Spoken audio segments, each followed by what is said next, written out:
Davy Crockett was born on August 17th, 1787, in Greene County, Tennessee. In 1787, America was a new nation. Most of the territory was a wilderness. Davy Crockett was born in the wilderness. His father, John Crockett, was an Irish immigrant. He fought in the American Revolution. He was a very courageous man. Davy had a difficult childhood. His family was poor. When he was 12 years old, his father said, "Davy, our family doesn't have any money. You must go to work as a cattle herder." "All right, Father," said Davy. "I'm happy to help the family." Davy traveled 400 miles on foot. He took cattle from Tennessee to other places. When he finished his work, he was far from home. He was lost. Davy walked 400 miles.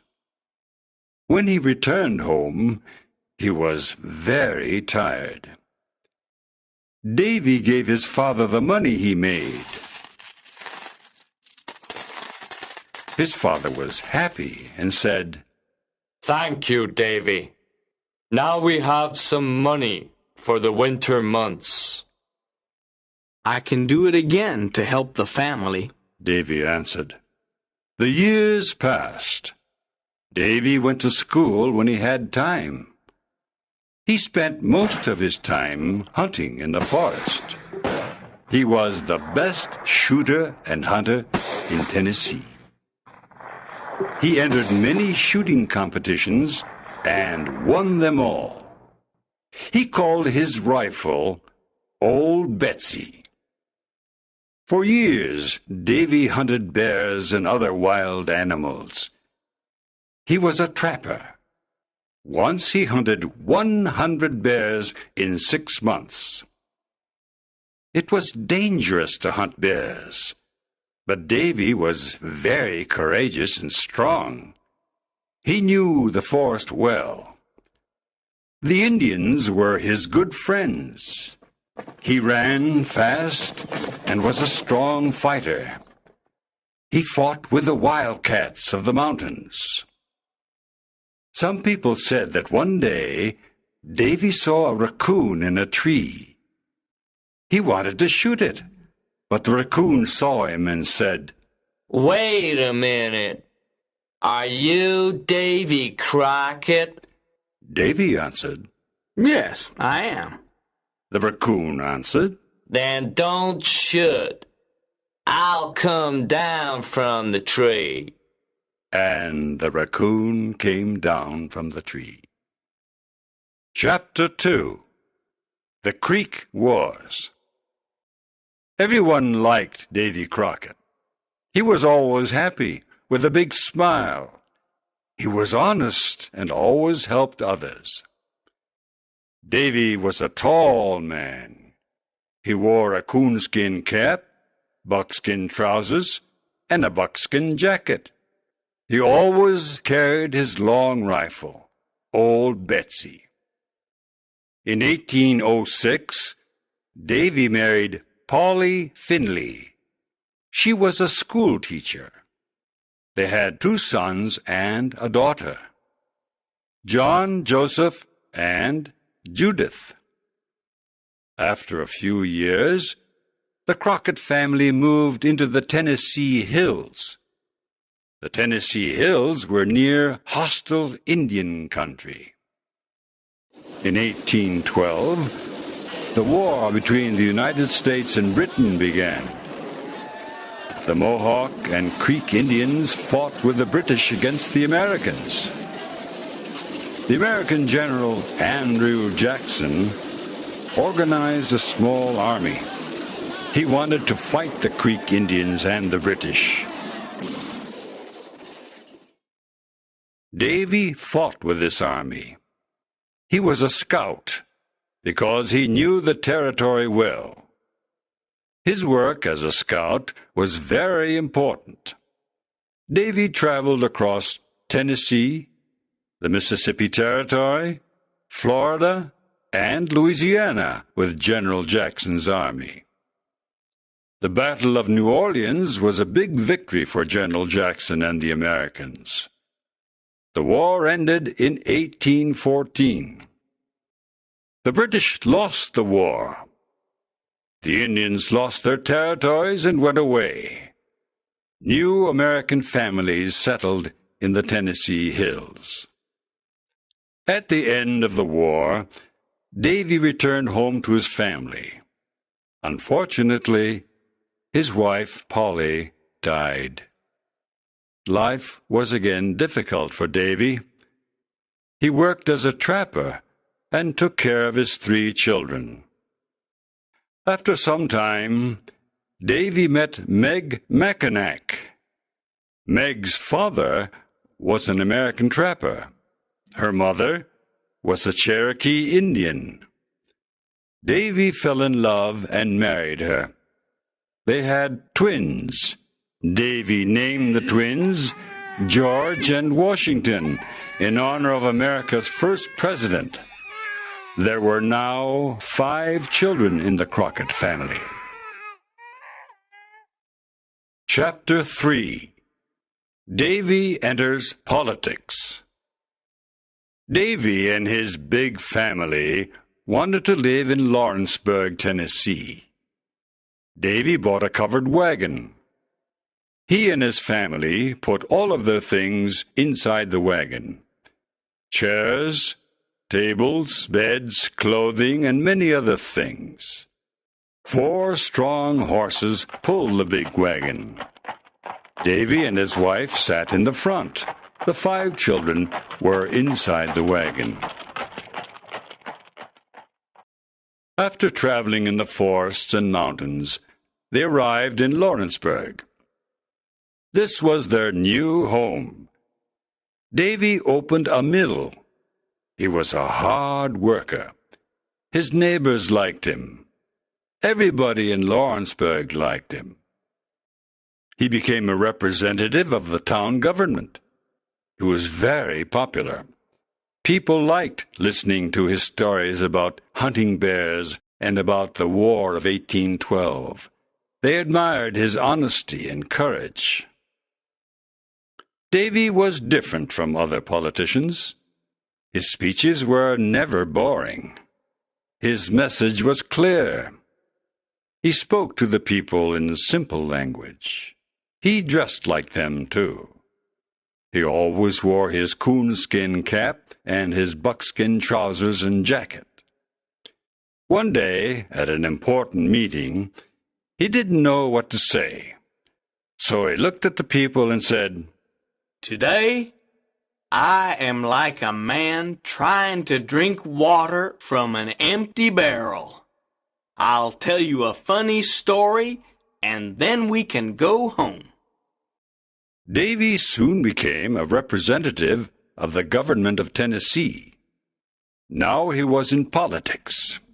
He helped his people in many ways.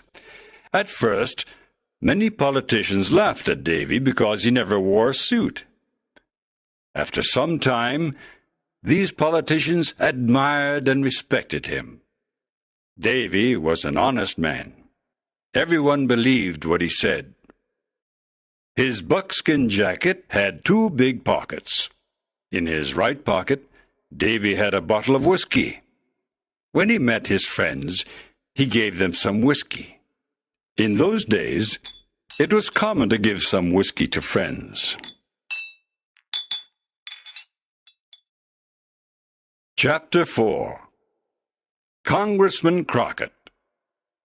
Davy often went to Nashville, the capital of Tennessee. In Nashville, he worked for the Tennessee government.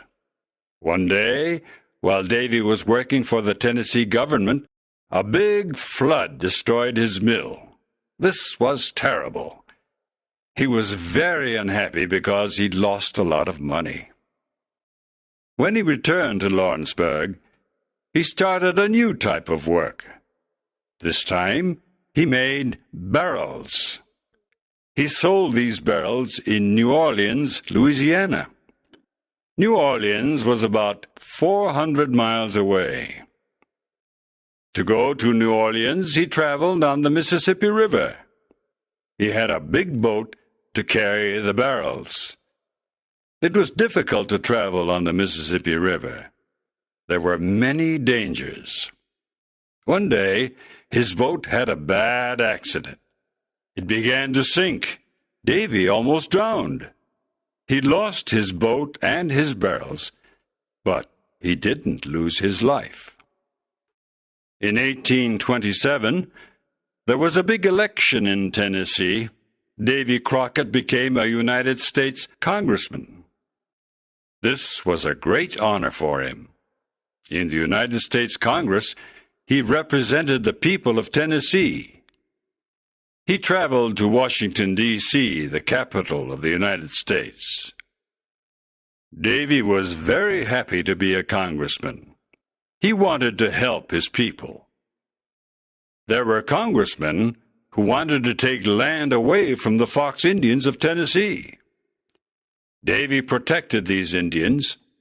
He fought against dishonest congressmen. The Fox Indians cannot live without their land, Davy shouted.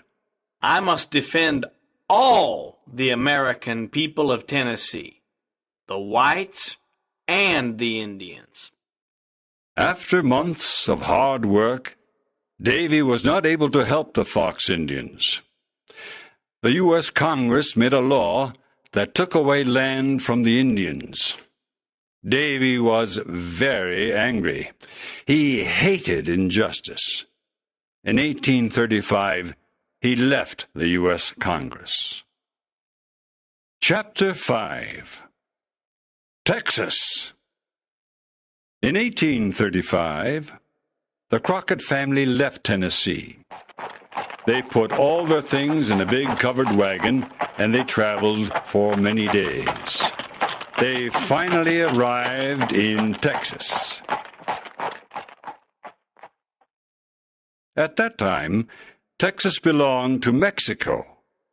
At first, the Mexican government was happy with the American settlers. They cultivated the land. Many settlers went to Texas because land was very cheap. With a little money, a settler bought a lot of land. More and more Americans went to Texas. There were about 20,000 American settlers in eastern Texas. There were only 5,000 Mexicans. The Mexican government did not like this. There were too many Americans. Mexico decided to close its borders. The American settlers were very angry.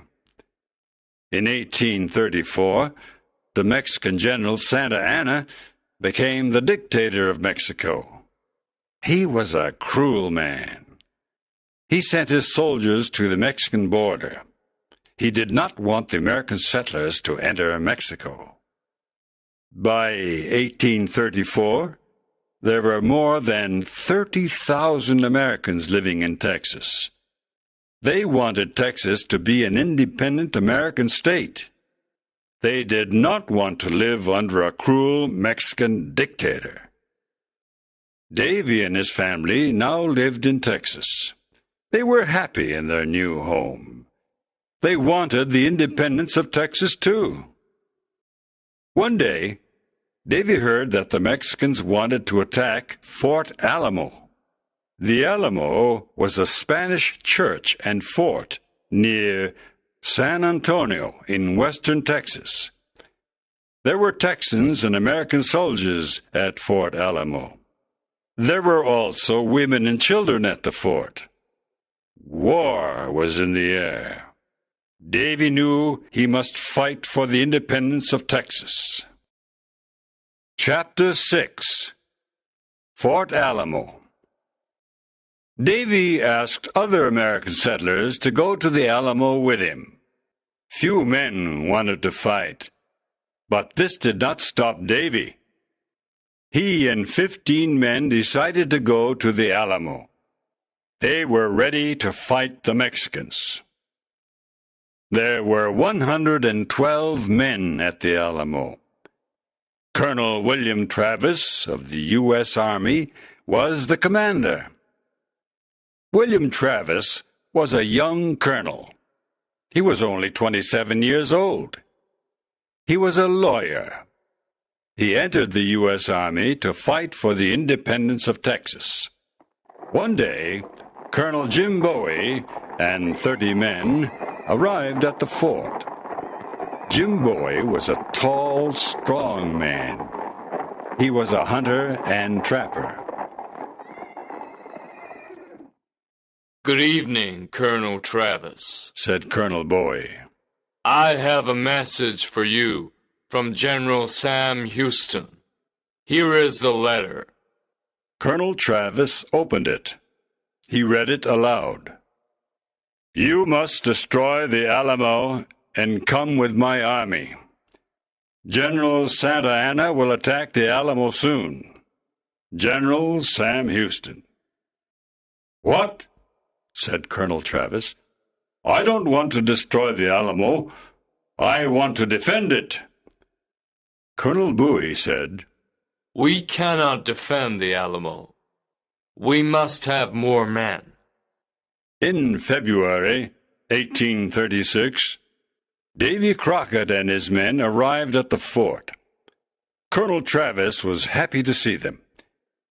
He asked Davy and his men to defend the Alamo. We don't have many men, said Colonel Travis. We must ask for more soldiers. I am sending a messenger to General Fannin. He can send us more soldiers. Davy said, My men and I want to defend the Alamo. We are hunters and trappers. Our long rifles can shoot at a great distance. Davy Crockett and Jim Bowie became good friends. Together they repaired the walls of the fort. They cleaned the rifles and the cannons. They were ready for the battle. Chapter 7. The Red Flag. One morning a messenger arrived. I have a message from General Fannin. He is very sorry. He cannot send any soldiers. You must leave the Alamo now. General Santa Anna is near. You are all in danger.